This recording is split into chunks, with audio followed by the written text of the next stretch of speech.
from COVID-19. There's no doubt having a vaccine is a game changer in Ontario's fight against this terrible pandemic. But our work is far from over. The truth is, we need more heroes like Anita. We need more staff to care for our most vulnerable. COVID 19 exposed the underlying cracks in an old, tired system, a system wrestling with decades of underinvestment. As Premier, I made a promise to our long term care residents and their families.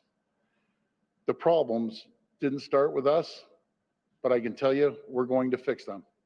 So today I'm glad to be here at George Brown College, and what a beautiful location this is, and great folks here, to announce our government's new long-term care staffing plan.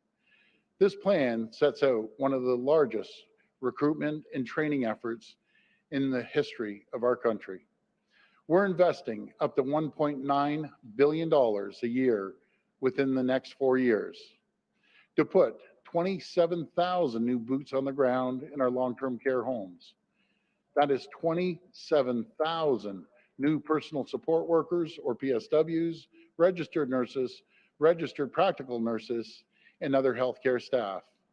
More staff to deliver on our commitment to increase daily direct care for each resident to 4 hours a day by 2025. And folks, I can tell you, those who are not involved in long-term care, 4 hours a day is a trailblazer.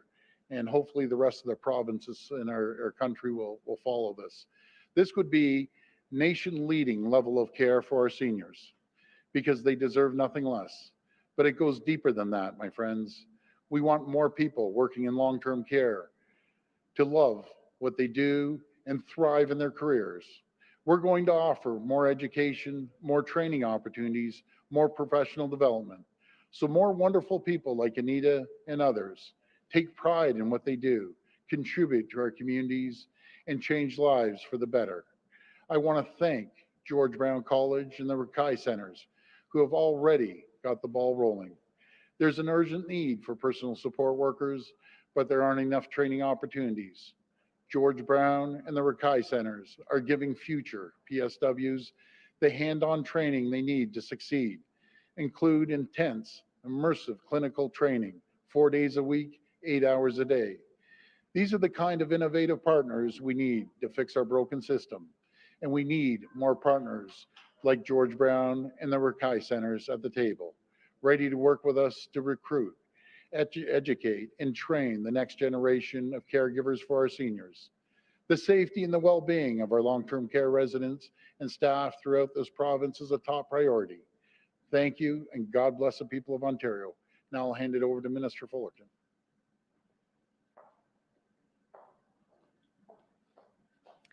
Good afternoon. As a family doctor, as the daughter of a parent who was in long-term care, and today as your Minister of Long-Term Care, I'm proud to be here as we launch our new staffing plan. These have been challenging times, and I would like to express my sincere gratitude to all of our frontline healthcare heroes who work tirelessly every day to support our loved ones.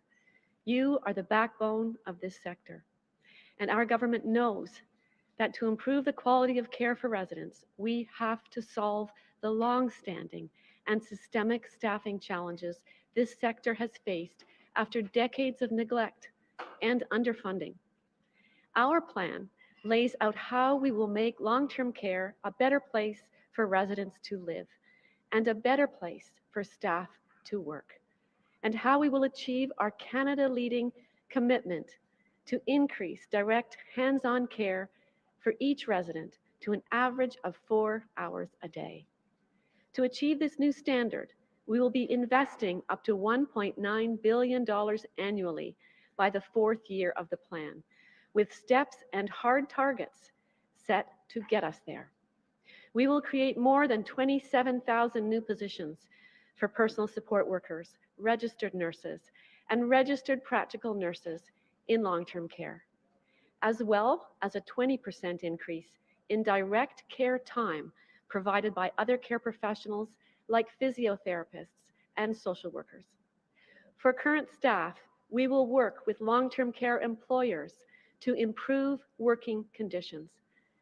This is a historic investment, and our plan is the result of extensive consultations with industry leaders and resident and family advocates.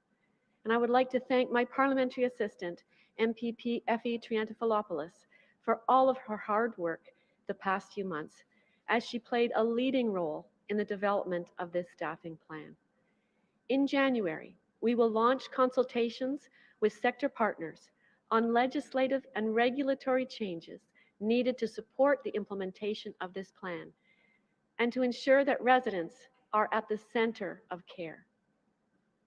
While we implement this multi-year plan, we continue to take action to protect residents and staff today. With over $500 million invested to support prevention and containment efforts in long-term care homes during the second wave of COVID-19.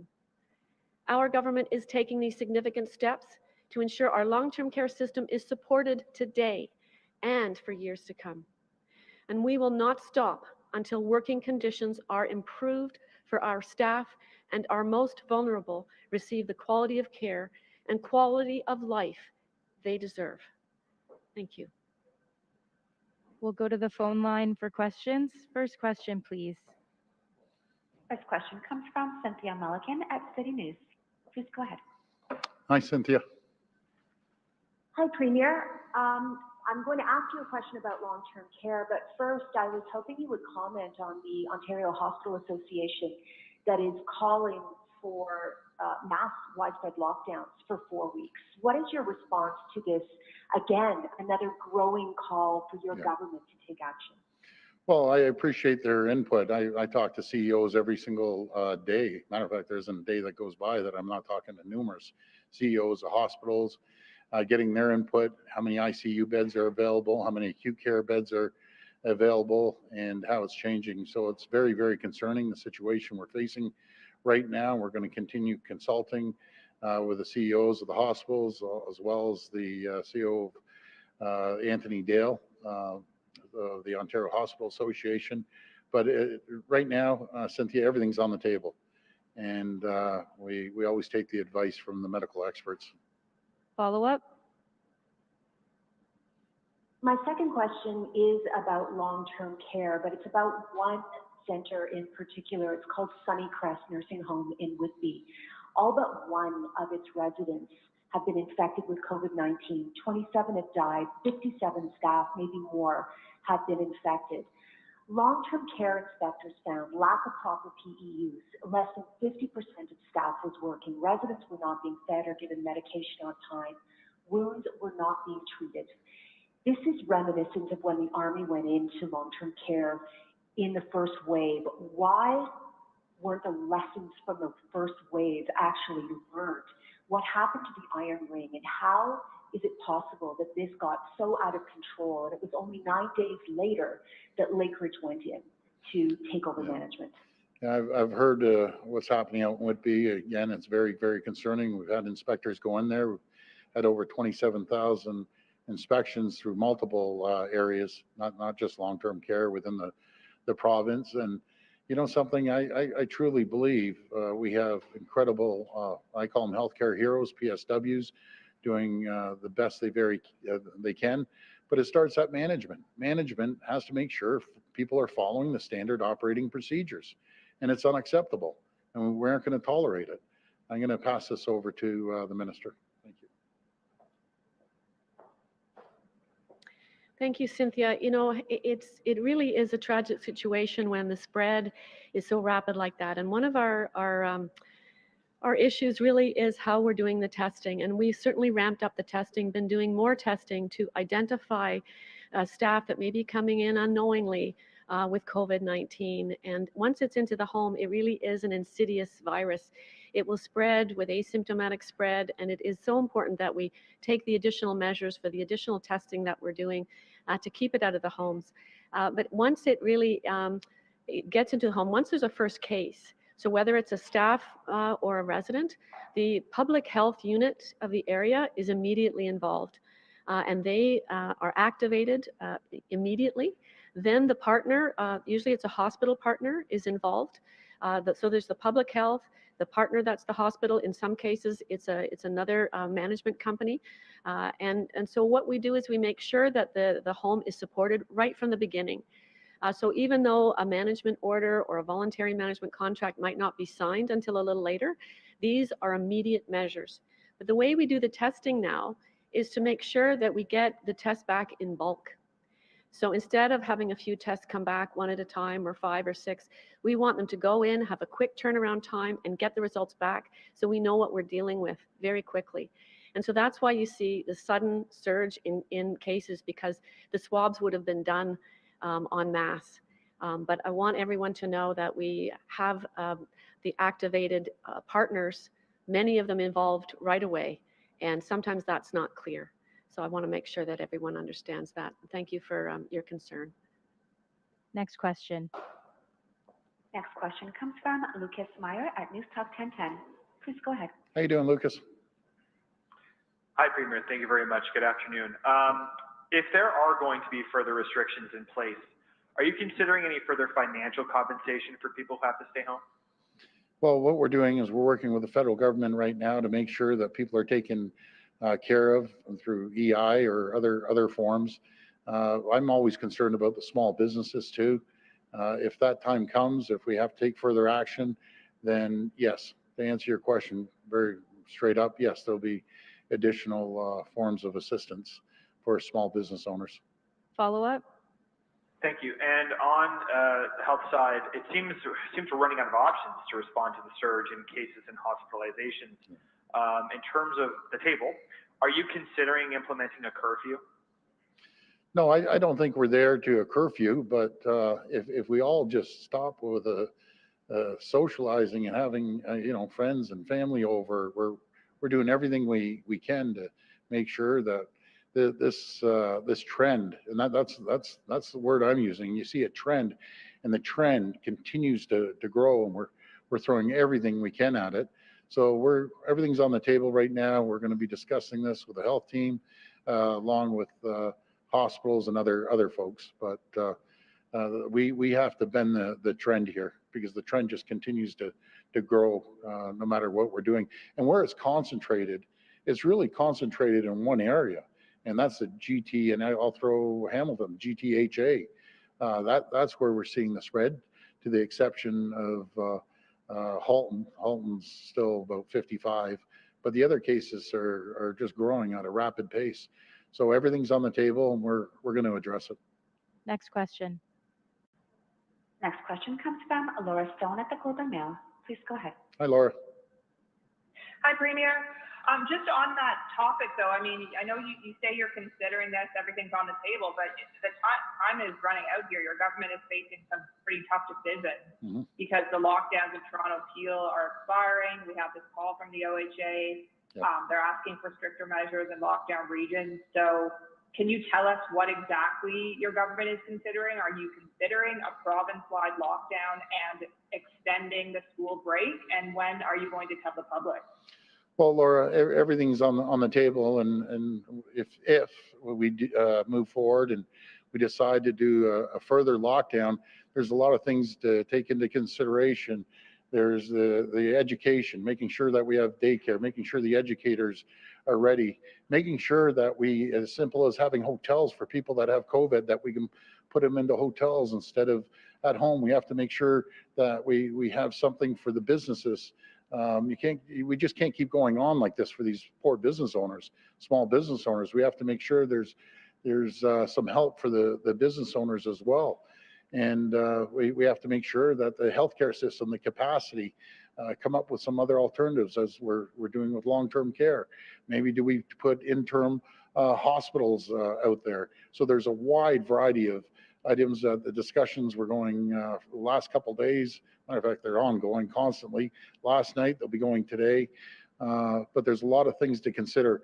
The worst thing we could do is rush out there and make a snap decision in a heartbeat. We have to make sure, if we do make this decision, is it going to be 2 weeks? Is it going to be 3 weeks? Is it going to be 28 days for a full cycle? So there's so many things to consider. But again, Laura, I won't hesitate. hesitate to do whatever it takes to slow down this trend that we see and get it back well within the numbers that we can control in our hospitals right now. That's a scary part, Laura. When I talked to a doc yesterday, and he told me that he was talking, he had to cancel a surgery for a 42-year-old male patient that has cancer. That we just can't keep going in the way we're going, and because the ICU beds are taking up from COVID patients. So there's a lot of stuff to consider, and it's all hands on deck right now. And I got to thank everyone for helping out, all the docs and the hospitals and frontline healthcare workers. Follow up? Thank you.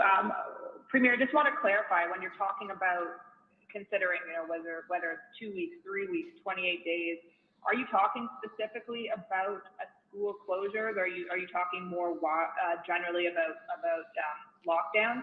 And you also mentioned daycares in there. So if you do choose to extend the winter break, for instance, as Quebec has done, would you also close daycares? And how would you help those essential workers who will have to continue going into work if they have children as well? Well, we'll make sure, as we did before, that we'll have daycare if we make that decision. And I know the Minister of Education has put the schools on notice as well. So it's all hands on deck. We have to be ready for anything, and the trend is moving at a rapid fashion right now. So we're going to be ready. Last question. Last question comes from Hannah Thibodeau at CBC National News. Please go ahead. Hannah, how you doing? Hi, Premier. Thank you for taking my question. Thank I you. really appreciate it. Thank You you. were just talking to Laura there about so Yes. many things to consider when deciding on a lockdown. A lot of the premiers have been saying that this is a tough decision for them to grapple with it. How hard has it been for you deciding to shut down the economy, businesses, to stop the spread of COVID-19, but also considering the damage to people's mental health and even an increase in potential suicide?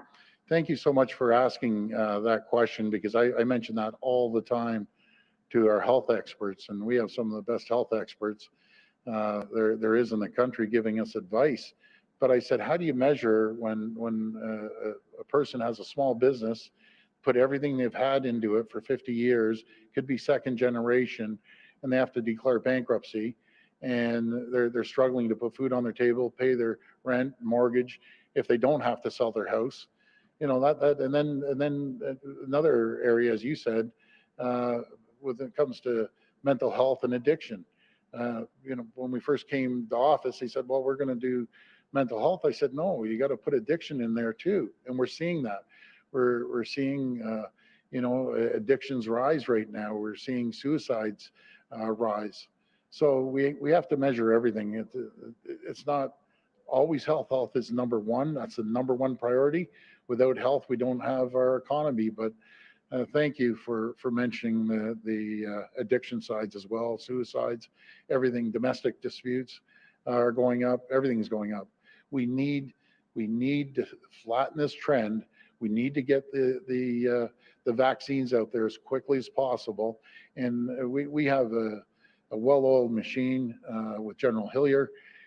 As he told me right from the beginning, he said, Premier, this is a mission, and I'm going to accomplish this mission. And I think everyone in the country has trust in him and faith that we're going to get this done. Follow up? Let me just follow up by asking how personally this has weighed on you. I was talking to the Canadian Federation of Independent Business, for example, and they're saying that they've actually had to train their staff to become counselors because of what's been happening to the businesses and the business owners across this country. Yeah, that's a really good point, because we do need a lot of counseling. Everyone, people have COVID fatigue, I call it. They're down, but folks, I got to stand here and I'm going to give you hope. There is hope, and we are going to get through this. We will get people vaccinated, and we will turn on the economy just like we did a year ago. A year ago today, last week, I remember talking to the Prime Minister saying we're short 250,000 people to fill all the jobs. Our economy was booming. I have faith and all the people in Ontario and the business owners and the small, medium, and large businesses. We will turn the economy on the likes of which this province has never seen. We will get back the full employment to the best of our ability. And I have confidence in everyone. I've never seen any time in my lifetime a group of 14,770,000 people come together, as we were discussing before I came down the stairs here, about how everyone banded together, pitched in, no matter where we went, no matter what age people were, everyone had a role to play, and everyone has played that role. And we are stronger together, and we will get through it. We just have to hang in there. It's going to be some bumps in the road over the next little while. When you saw the modeling, the numbers were going up, but we're going to get through this, folks, and we're going to come out stronger than ever before, and we're going to lead North America in economic development and job creation as we did a year ago today. But thank you, and God bless everyone. We'll get through this, folks. Thanks, everyone.